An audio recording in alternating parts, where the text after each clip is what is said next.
thing is T into omega S. Omega S is just before the rotor because it's MMF or RMF which is rotating, and that happens only before the rotor shaft, right? Just entering the rotor. So that can't be right. T into NS, again same thing. We have put either omega S or NS. Okay. So right answer is T into omega R. So be careful. They are quite a tricky question. See, this question is from your derivation. If you have gone through your derivation at least once after the class, you would have remembered this. Okay. Okay. Let's go for the just quick recap so that you can remember what we have taught last week. Share.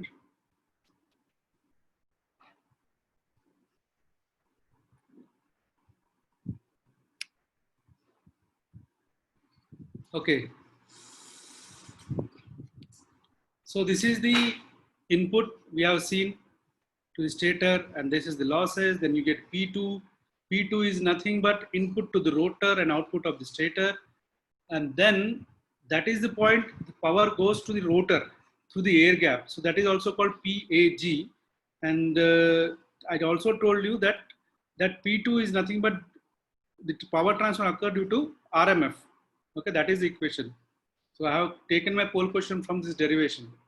So those who have not seen it properly have got confused. Know what happened to you all guys. Only few people answered. Okay. So that is one. And then what happens? Anybody can tell me? After P2, what will happen? PC. Copper losses. Copper losses, right? And that copper loss is PC. And then P2 minus PC is what? PM. PM. That is a mechanical power output at the rotor. Yeah. And after that, that is a formula, two formulas which we have learned. It is formula of T into omega R. Okay. That is the mechanical power developed on the rotor. Okay. And then what is the next step? What we have done? Sure. So there are the output power. Before that, there are friction and windage losses. Okay. Then we have derived these equations. We said PC equal to S into P2. This is nothing but rotor copper losses is equal to slip into rotor input power. This is the main equation you'll always use in the problems. Okay, so remember this. PC equal to slip into rotor input power. Okay, P2 is rotor input power. And then we have derived another formula which is nothing but PM equal to 1 minus S into P2. Okay, so mechanical power developed is equal to 1 minus slip of rotor input power. Okay, then we have compared the ratios of these three, and these ratios, you know what they are. P2 is to PC is to PM equal to 1 is to S is to 1 minus S. Okay, then all these things which we have discussed in the diagrams, here is in the form of the equation. Now let's discuss about today mechanical torque. Okay, so gross mechanical torque, okay, is equal to torque produced by the rotor. So as soon as we said PM, right? What is PM? Power developed at the rotor. Okay, mechanical power developed. So power is nothing but torque into omega R here because rotor rotation is R. Okay, so that is the power. Now that's what happened over here. Now what is shaft torque? There is another terminology called shaft torque. Okay, shaft. What does shaft do?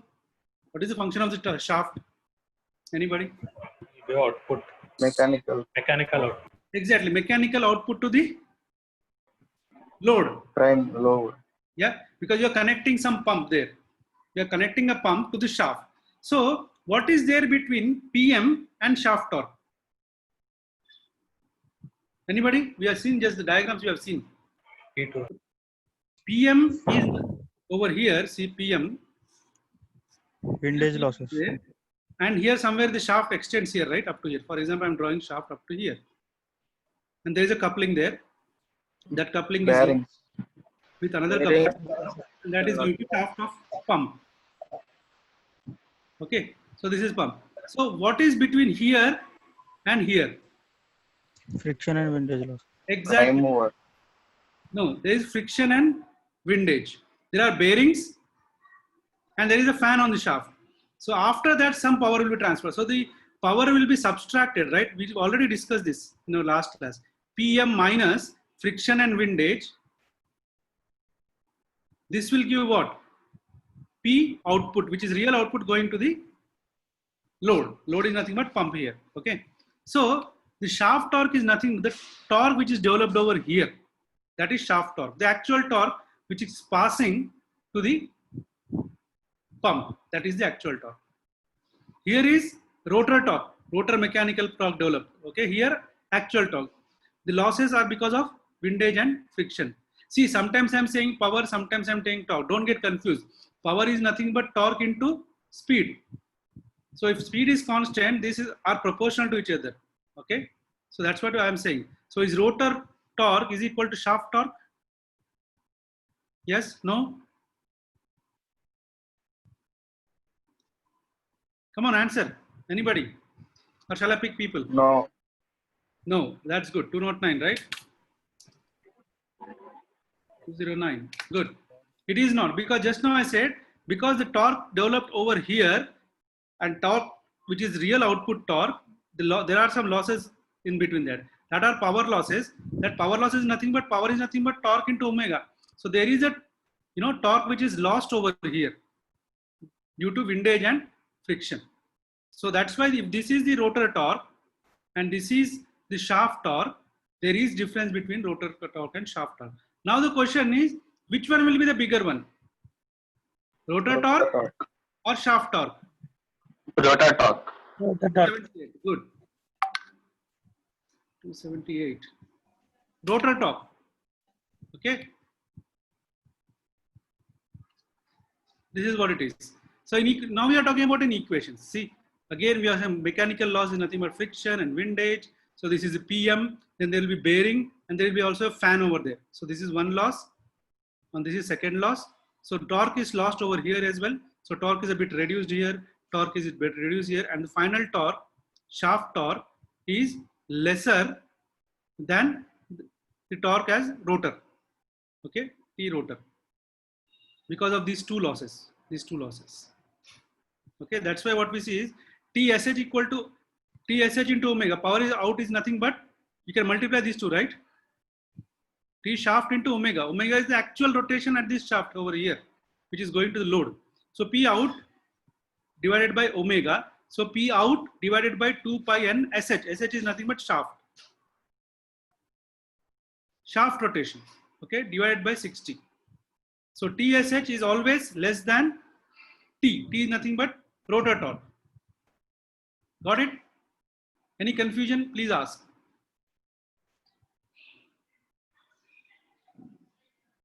If not, I'll ask you. That's the thing. If you don't ask, then I'll ask. As simple as that. So I'll pick one person. 18K to 20. Unmute yourself. 18K to 20. So, Yeah. Can you tell me why the T shaft is less than T?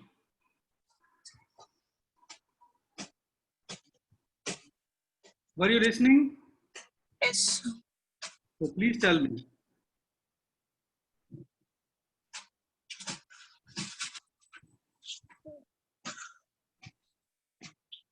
Come on. If you are listening, then you should be able to tell. Right?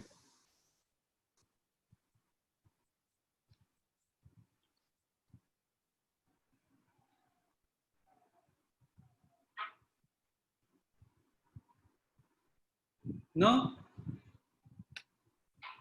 226, 19K.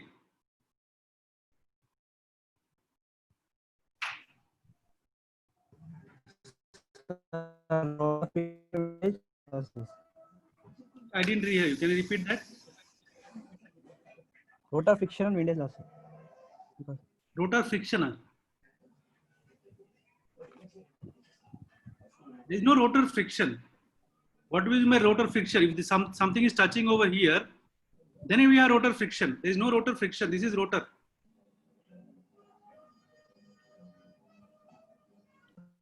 $18K to 59.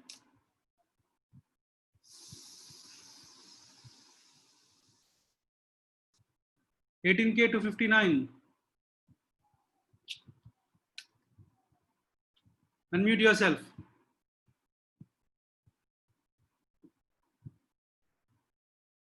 18K to 89. 289. 18K. Mute.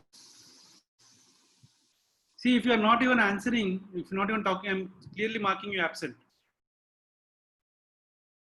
Absent, absent. 18K to 77.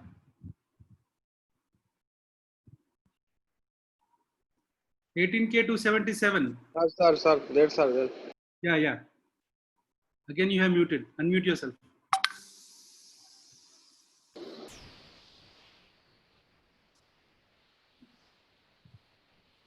Yeah. Tell me then, why T shaft is less than T rotor?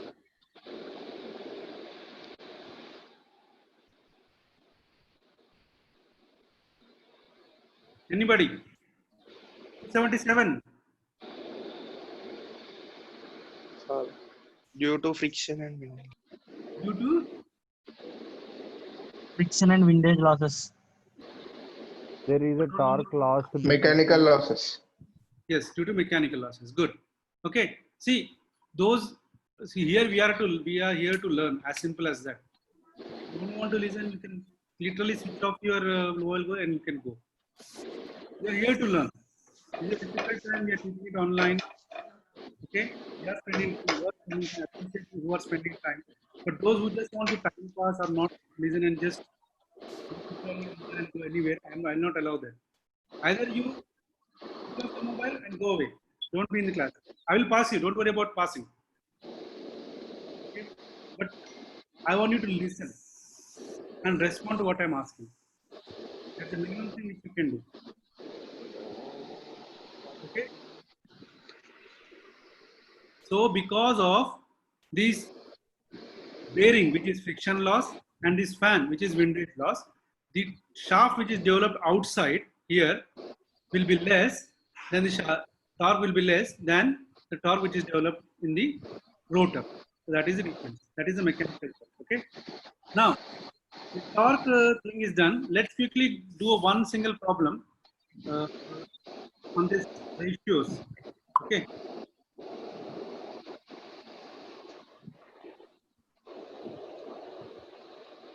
Stop sharing and then I'll.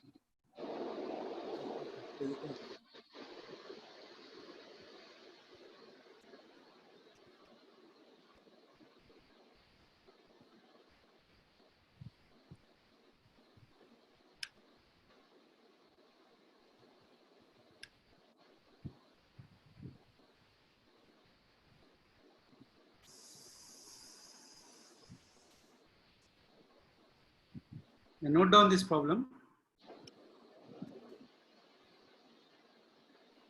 Are you able to see this problem? Okay. So 8 pole 50 hertz 3-phase induction motor has a rotor input of 100 kilowatts. Okay.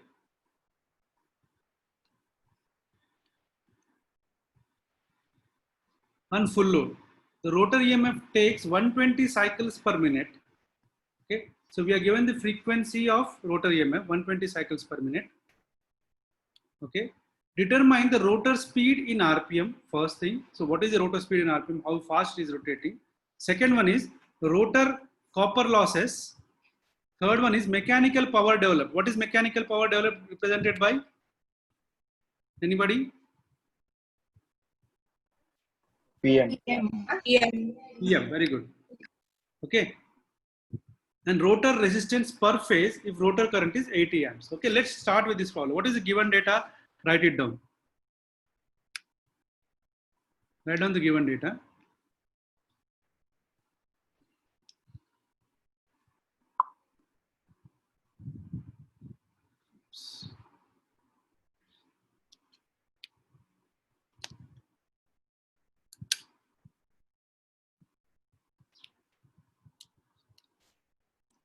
Okay, number of poles 8, supply frequency 50 hertz, input is 100 kilowatt.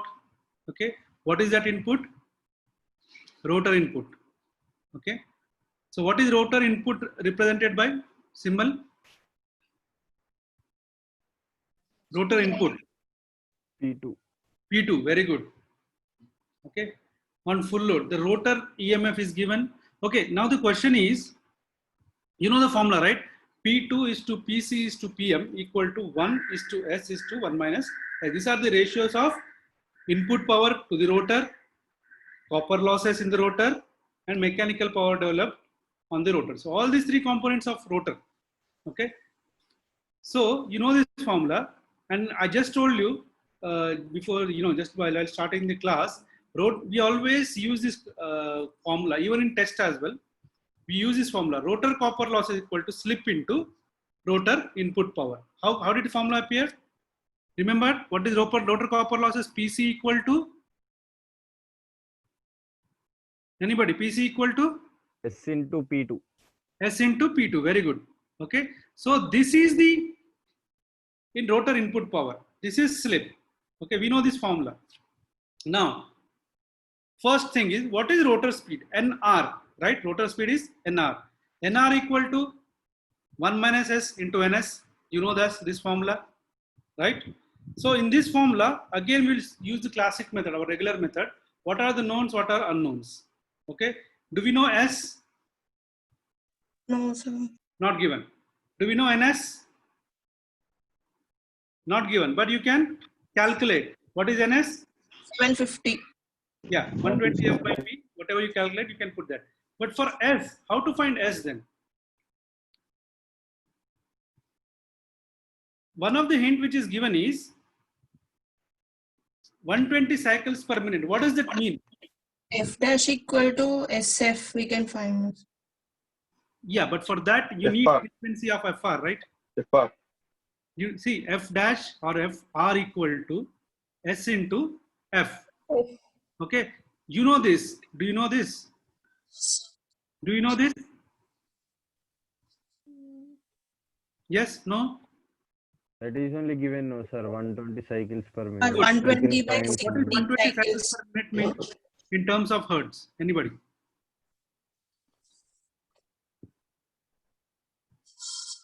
So we are going back to our basics.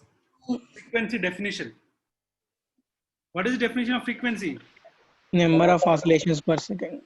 Number of oscillations, or number of cycles in a sinusoidal. Right? So number Sir, of it is 60, sir. second. But what is the data given? Number of cycles. We have to convert minute into second. Two Exactly. heads. Well done. Well Two done. heads. That's what I was expecting. Two heads. So is this right formula? 120 cycles Yes, per sir. minute, because we have to divide it by 60, right? Minutes to seconds.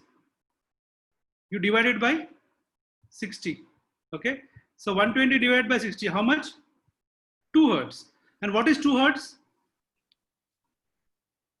FR. FR. Okay. So if I say S into F equal to 2 hertz, right? Because FR is nothing but S into F. So you know F value, which is how much? 50. You know 2. So I want to find S. S equal to, so S, F equal to FR. That means S equal to FR by F is equal to 2 by 50. That is nothing but 0. So that is the rotor frequency. You found FR. Everybody understood this, or do you want me to explain again? Again, sir. Again, okay. See, the main thing over here is converting this 120 cycles per minute into seconds, because what is our frequency definition is, or equal to hertz equal to number of cycles per second. Okay. Now 120 are number of cycles per minute. Okay. So what will be cycles per second? You just divide that by 60, because how many seconds are there in a minute? 60 seconds. This is basic simple calculation. Okay. So you cancel this, you get 2. So 2 is the frequency of the rotor, Fr. Now you know Fr equal to S into F. F is already given 50. Fr you just found out 2 Hertz. So 2 divided by 50 is nothing but slip. That is 0.04. Okay. Now can you find the rotor speed in RPM? 720 RPM. 720. Yes, sir. Clear? Yes, so. Very good. Next, rotor copper losses. So rotor input is given, right?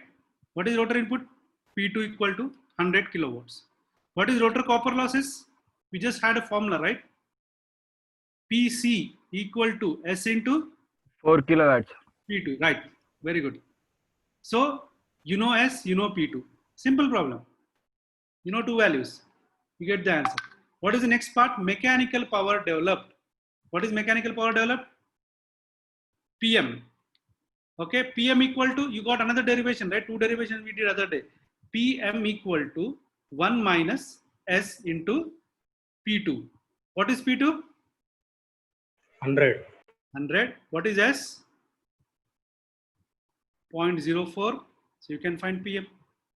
96. Very good. 96. And the last bit is a bit tricky. Rotor resistance per phase. Okay. So for resistance, we need R, right? Per phase R. So rotor copper losses is given I2 square R losses. We always say it is I2 square losses, right? So that we have calculated. Have we? Yes, no? Is given no, sir. Yeah, Yeah, that's what I'm saying. So 80 amps, that is amps. Don't go over there yet. Okay. So you have to divide these total losses by 3 because it's a 3-phase induction motor. Okay. So 3 divided by 3. So S into P2, which is nothing but what? P. S into P2 is what? PC. 4 kilowatt. 4 kilowatt. Copper loss. PC, right? 4 kilowatt. PC. Okay. rotor. S into P2. So S is 0.04. P2 is given divided by 3, which is nothing but 1.33. So what is 1.33? Rotor copper losses, right? I2 square R2. So you know equal to, I'll write over here 1.33. So now you know I2 square because I2 is given 80 square, you know, and then you know what are the losses 1.33. So if you have to find what R, just divide it by 80 square. Sir, repeat it once again, sir. From starting. This is the answer. Clear? Any confusion, please ask. Anybody? Repeat it once again, sir. From where? Copper loss. SP2 by 3. SP2 by 3, right? So what we are doing, rotor copper losses, whatever the losses are given, that are for 3-phase power. That's why we're dividing it by 3. Okay. So what is rotor copper loss formula? PC equal to S into P2. Okay. So this value is given. You know S, you know P2, right? S we have found 0.04 from previous question, and 100 is a given input power, right? This is the formula. Divide by 3. This is nothing but rotor copper losses. Okay, I can say this is a PC, right? Or I can say I2 square R2, right? So when I say I2 square R2, this value I know now because it's 1.33. R2 I have to find. I know current, which is already given 80 amps per phase. Okay. Why we have divided by 3 is the value of current is given in per phase. If it is not given, it's given line to line, then I don't have to divide it by 3. As simple as that. But the current is given in per phase. That's why I have to divide it the copper losses per phase. Yeah. That's why I divided it by 3. So you know this value. You know this value. You know 80 square, I square. This is I square. This is PC. And this is R you have to find. Simple formula. Sir, if you calculate 1.33 by 80 square, it's 2.078 into 10 to the power of minus 4, sir. Okay, maybe the calculation may be error. We'll check it again once again. Okay, No, But- sir. They we have to multiply it with 1000, no, sir, because it is kilowatts. kilovolts, yeah, kilowatts. Okay, sir. Okay. Yeah. Okay. See, there will be few mistakes. Like when we do or when I do, sometimes in hurry burry you may forget kilowatt. Some people just have caught. So we have to have kilowatt. That's why this value. That's fine. Okay, but the procedures are important when you do it. Of course, answer is also important, but understanding the question and solving is also very important. Okay, everybody clear with this problem because this came twice with just number difference in last 5 years, 2 times in supplementary, 3 times in regular exam. Okay, they may twist this question. Instead of giving one value, they'll ask you other value, or they will directly ask, give 1 is to S is to 1 minus S. So they will give you PC value, and they will not give P2, and they will not give PM. So they ask, you have to find this. Simple, it's a ratio. First you find S, that means you can find anything here, right? Because they are the ratios. So let's go back to the new topic. We only have a few topics remaining. Maybe by next class or this class itself, we will finish this unit. Okay.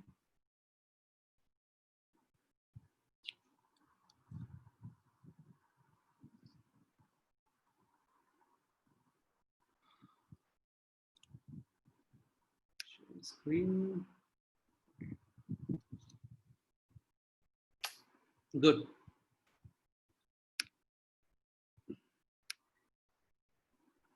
Now this we have done.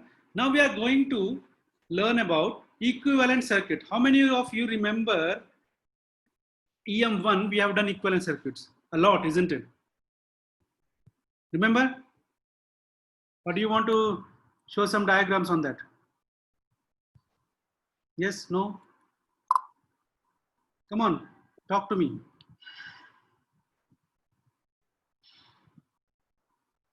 Let me put a poll question so that you'll awake. Second poll questions come in.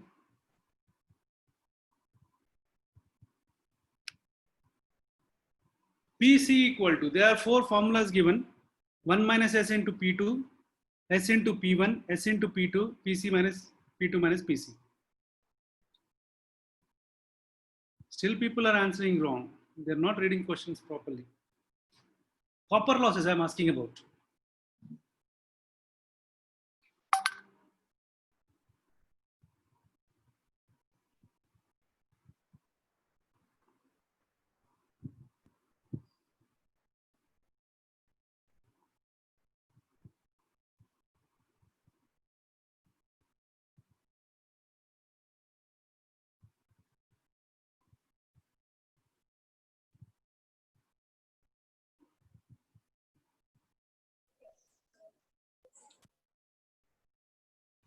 One last 5 seconds.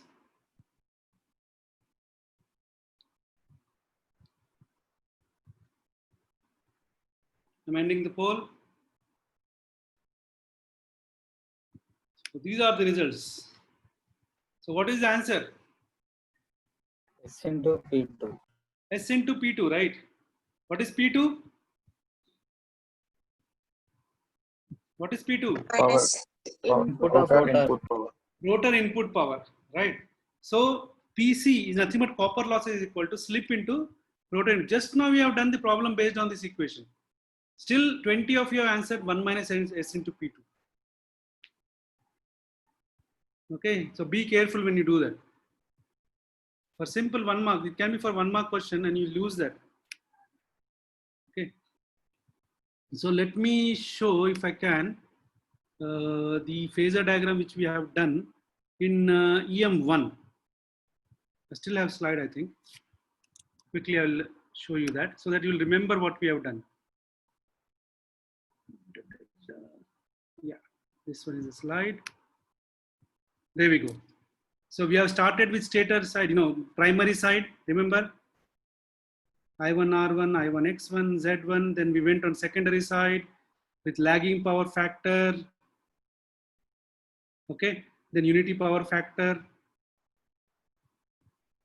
Then leading power factor. And then we combined all this stuff and went for the phasor diagram. This is for the primary second. First we are starting with rotor, or not rotor, sorry, secondary side. Then we are pushing back onto the positive x-axis, both x-axis, which is no load. Okay, from that no load I0, then we are finding the primary current I1, then I1 R1 we are taking, then we are finding the reactance, resistance, reactance and impedance, and the final voltage V1. Remember this we have done? Okay, now in similar way, or again, there are a few diagrams which we did, right?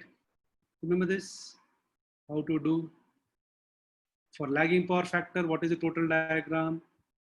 And then for leading power factor, what is the total diagram? Here's a diagram. So we always started with the secondary side, then we went to no load side, then went to primary side, then we got the primary values and the terminal voltage, V1, supply voltage. Okay, so that's what we have done. Okay, similar way, because why I'm showing this to you, there is a logical reason behind that, because what we are saying from day one is induction motor is similar to what? Similar to what? Transformer. Yeah, similar to transformer. The only difference, it is called as a what transformer? Rotating. Yes, rotating transformer. We are calling it as a rotating transformer. That's the only difference. Okay.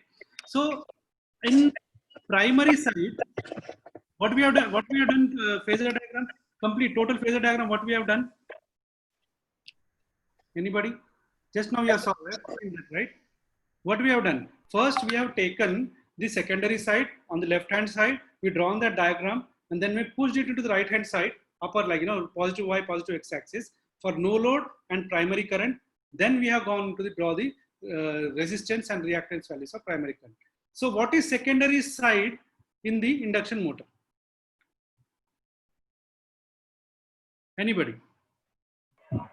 Rotor. Very good. Secondary side is Rotor. rotor. Okay. Primary side is Stator. stator. Okay. So that's what we are going to do. There is not much different in phasor. But before phasor, what we have to do is we have to draw equivalent circuit. If you remember the equivalent circuit for DC or transformer, it was very easy. Directly primary side, secondary side. Then remember we have transferred the R2 to R2 dash. Remember those transformations? Okay, transformation ratio and all those stuff. Similarly, we are going to draw the equivalent circuit for induction motor. So before we start that, just a quick thing to understand what equivalent circuit is. It shows various parameters of machines. Okay, remember we have this R1, R2, sorry. So in, how many of you remember this equivalent circuit diagram? Then we have transformer over here, and then secondary side reactance, resistance, and this is the load. Okay, what we have done, this one is R1, X1, this is R2, X2. Then when you take this R2 to primary side, then we get R2 dash, and if you take this to primary side, X2 dash. Remember all this stuff which we have done? Yes, sir. Yeah, good. Similarly, we are doing this over here as well. To start with, we have to first find the losses, because there is some extra bit over here, which was not really important in transformer, but it is important in induction motor. The losses are modeled by inductor and resistors. What is inductor? X, resistor R. Okay, copper losses I squares occurs in the winding, so the winding resistance taken into account. So here we are taking into account I square R losses. Okay, the winding has inductance. Of course, when there is a winding, there is a inductance. For example, in our daily life, single phase induction motor is your fan, with fan blades. So you have winding inside this, and this winding is nothing but inductance. Okay, we can also draw equivalent circuit for our fan as well.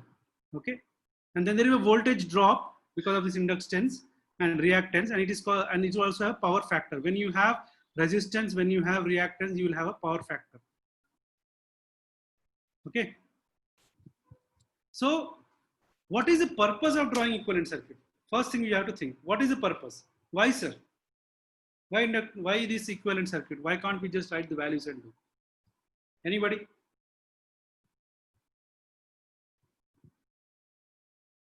Okay. This will be your task for tomorrow. When you come tomorrow, you have to tell me why are we doing equivalent circuit. Google it. You're free to do whatever resources you can take. Okay. There is one purpose which I already told you in your machines 1 class, but this will be reminder for you. That's why you find out, go to your machines class notes or PPTs. I think there is a short note below I have given last time, why equivalent circuit. If not, directly Google it. Why equivalent circuit? What is the purpose? Okay, that is your task. Now, let's start with stator model. Okay, last time as well, we are divided into 2 parts, primary and secondary. So here the stator model over here is what? Primary or secondary? Primary. Primary, very good. Primary, okay. So in primary, we always represent by 1, remember? So this is the voltage V1. I1 is what? Primary. Current, supply current to the stator, Input right? current. You get 3-phase supply. So this all equivalent circuit diagram is per phase. So maybe you can say this single phase input current per phase, right? What is R1? Anybody? Winding resistance. Exactly. So you have slots and you have winding inside the slot, right? So resistance of that wire, simple. That resistance of that wire is R1, stator winding, okay? Stator. And what is X1? Flux. Inductance of stator wire. Yeah, leakage inductance. So because it has inductance, because the windings are like, round and round. So it's a concentric or lap winding. Because of that structure itself, you will get some inductance. And that inductance is given by X1. Okay. Now the element comes IW and I mu. What is IW and what is I mu? That is very important factor. Because we have core losses. See, because it's made of, why core losses will come? Because the stator is made of Cast steel. Cast. laminations. Remember? And that laminations is nothing but core. Copper bars. Yeah. So that core will have 2 types of losses. What types of losses? Core loss. What types of losses are there? Yes. Copper and iron. I square and Hysteresis. Yes, hysteresis, eddy current. eddy Eddy current. current. These are the core losses. To cater for these core losses, we have to give some current, right? Because I square R, right? Actual terms, if you see actual terms, I square R, but you know what the hysteresis formula is, what is eddy current formula? If we discuss in our EM1, okay, detail we have gone through it. Why hysteresis happen, what is eddy current? Okay, so these are nothing but you are going to give some, it's going to take some power. It's losses, isn't it? So power is nothing but current will be associated with the power. That's why we are representing that with IW. The amount of current required for the core losses is nothing but IW. Okay. Now what is I mu?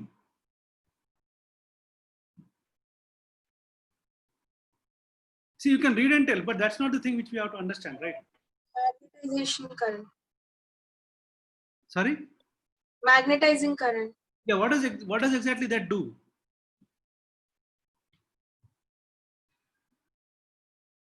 Leakage. Think and tell me. Magnetic flux in the core and air gap. Exactly. Very good. I really appreciate that. So there is a core. Say for example, there is a square lamination or round lamination, right? So let's make a round lamination. So RMF will only be developed when you magnetize this core, right, with the winding. Okay. So that energy required to magnetize, or that current is required to magnetize this core. What is magnetization? North and south pole, right? What is RMF? One pole, another pole. Okay. So this is north, going on inside and coming out is south, or you represent in your own way. Okay, so to bring this flux into action, you need some current, which is nothing but magnetizing current, that is nothing but I mu. Now it is clear. The current required to cater for the core losses is IW. The current required to magnetize the iron core is I mu. So when you combine these two, it is nothing but I0, which is, what is I0? No load current. Okay, even though if you say what is no load actually, just think what is no load. You have done the experiments in DCMT or in DC motors, right? What is no load? Anybody? Come on, guys, speak out. Find no load losses. No output current. What is exact no load means? Well, there is no load, right? So you have a motor. Not connecting. There is a shaft. It is not connected to output anything. Open. Still it will rotate, right? Will it rotate or not?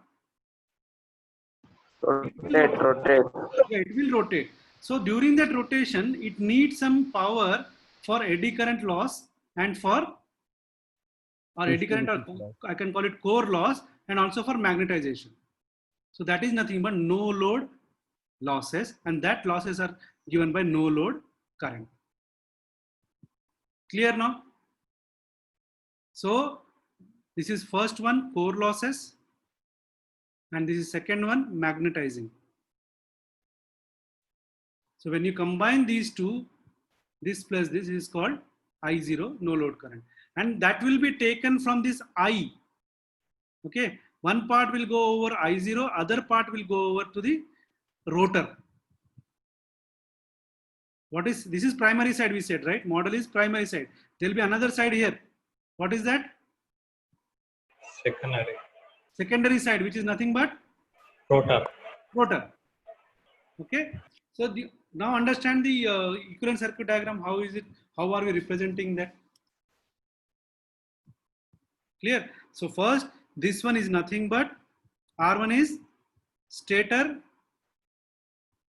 winding resistance.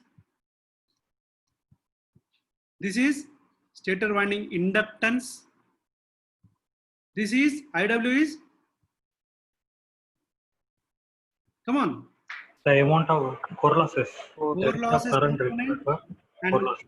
I mu is Magnetizing. magnetizing component. I0 is No load. no load losses. When you combine IW plus I mu, it is nothing but I0, and whatever is the input current coming I1, it is at this point it will divide. One will go to no load component, other will go to the secondary. This will go to secondary, right? We'll see how it goes. Okay, so rather than me just reading these values, you know, what is R1, what is X1, what is I0, rather than just, you know, rotifying that during your exam, you have to understand these things. So it will be easy for you to draw this diagram. One way is just remember this. Second way, why we are doing this. Okay, so whichever is easy, you follow. For me, it's always easy to understand each component. Yeah, why resistance, why reactance, why magnetization, and then it's fixed in my mind. I can directly produce it on my paper when I write an exam. Okay, this is the primary side. Now, this we all discuss. The only thing is, I0 is considerably larger than transformer. There is no load current in transformer as well. When transformer is not connected at load as well, it's no load, yeah. So if you give supply here, there will be I0 current. Okay, but here the value of I0 is about 2 to 5%, whereas in induction motor it is up to 25 to 40%.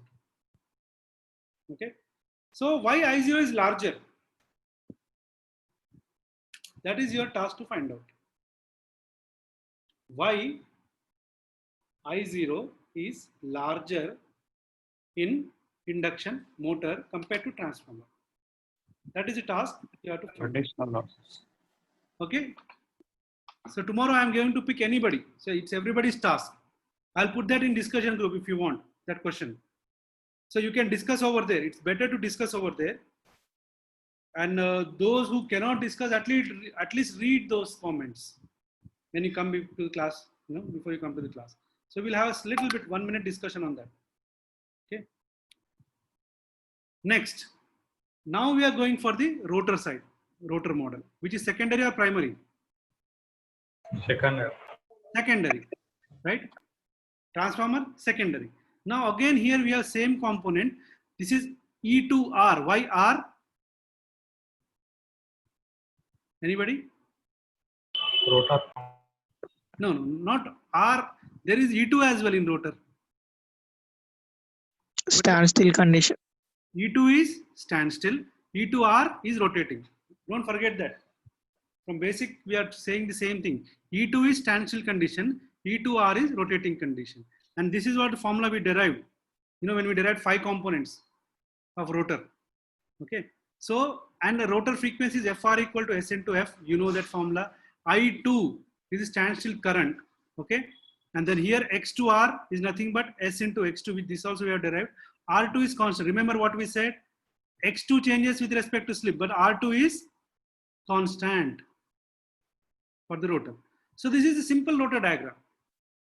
Okay. So the formula of I2R is S into E2 divided by R2 plus J into SX2. This we already derived. Okay. Now what I am doing is from here I am dividing numerator and denominator by S. So what will happen? Sorry, this S will be not there anymore. I'll remove that. So I2R equal to E2 divided by R2 by S. We are dividing by S, and here SS cancels. Here SS cancel. This will become 1. So you will get formula E2 divided by R2 by S J into X2. Now you tell me which component is dependent on slip among these 3.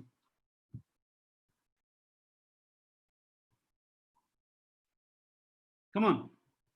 R2. E2 divided by R2 by S plus J X2. Tell me which component is dependent now. Yeah, don't be shy. If it is not, sorry? E2. See, E2, E2, is there any slip component over here now in this formula? R2. Yeah, now we are transferring the complete component of slip to the resistance, R2. Okay, over here, the R2 is independent of slip. X2 was dependent on slip, E2 is dependent on the slip. But now when we divide it by, we change this equation to this equation, now R2 by S is the slip dependent component. Understand now how we are converting the basic fundamentals to whatever we require? That's what the modeling is for. That is what equivalent circuit is for. Okay. In real condition, you can't do that.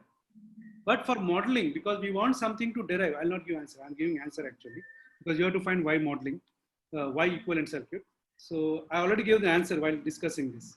Okay. So what we are doing over here is we are bringing these components as per our requirement. So we can tweak. Though R2 was independent of slip first, now it is dependent of slip now. Isn't it? Initially it was independent of slip. Now it is dependent of slip. It was independent here. Now in equation R2 by S we are given. Here X2 was dependent of slip. What we have done? We have only brought it to X2 only. It's not dependent on, it's not proportional or inverse proportional to S. Same with the E2 as well. So whatever we want, we are changing the equation. Now if I do the same thing, X2 is constant now in that equation, in this equation. Again I put S2 here, remove this S2. So in this equation, X2 is independent of S. That's why there is no S component over here. E2 is independent of S. Therefore, there is no E component over here. Here if you see, R2 is dependent on S because R2 by S. Okay. So what I have done is it's variable component. That's why I put, I have put this diagram, arrow marks, and wrote right over here R2 by S. Is this clear for you? Everybody, is this clear?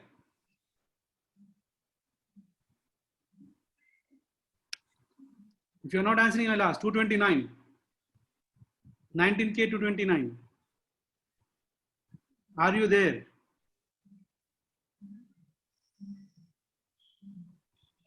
$19K to 29.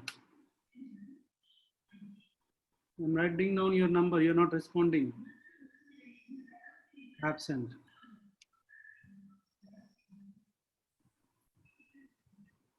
18K 213. 18K 213. Yes, sir. Okay, did you understand what we have done now? Sir, actually, little bit only, sir. Little bit. Okay, see, that's the thing. If you don't understand, ask. You know, day before, like on Friday, some guy texted me and said, "Sir, I didn't understand this. Can you please again explain?" So I immediately logged into the Zoom. I called him onto the Zoom. I had a good discussion, half an hour long discussion regarding each point. You are open to do that with me at least. Yes, sir. Okay. If you have doubt, if you are not able to ask in the class, we will have another session for you for clearing your doubts. But for that, you have to come to me. I'm committed, but show your commitment. Yes, sir. Okay. Okay. 225, 18K. Did you understand the concept? What we have done? Yes. No.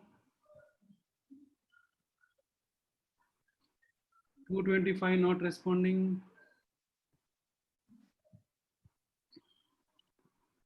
261, 18K. Sir. Yeah, did you understand the concept? Yes, sir. Okay, good. So this is what it is actually. It's simple. What we have done before, this is the equivalent circuit diagram of rotor. We have only converted the dependable X values of slip to non-dependable, and which is independent value to the dependable value. That's what we have done. Okay. Now we can, what is the time? Okay, we have crossed the time. Okay, what we'll do is we'll start again this tomorrow. And in meanwhile, if you have any question, message me. I'll come on to Zoom or whatever is suitable for you, and I will go through whatever the points you didn't understand. Okay.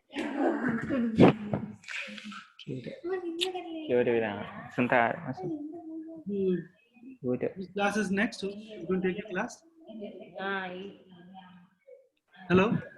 Sir, Yes. Rajbabu. Good morning. Raj, Sir. okay, sir. Good morning, sir. Good morning, sir. Any questions up to here? Mute yourself, Saipon. Anybody? Any questions up to here? No? So we'll stop our class over here. Over to Rajbabu, sir. Rajbabu, sir? Yes, sir. I'm ready. Yeah, I'm pausing the recording. Whenever you are ready, you can again raise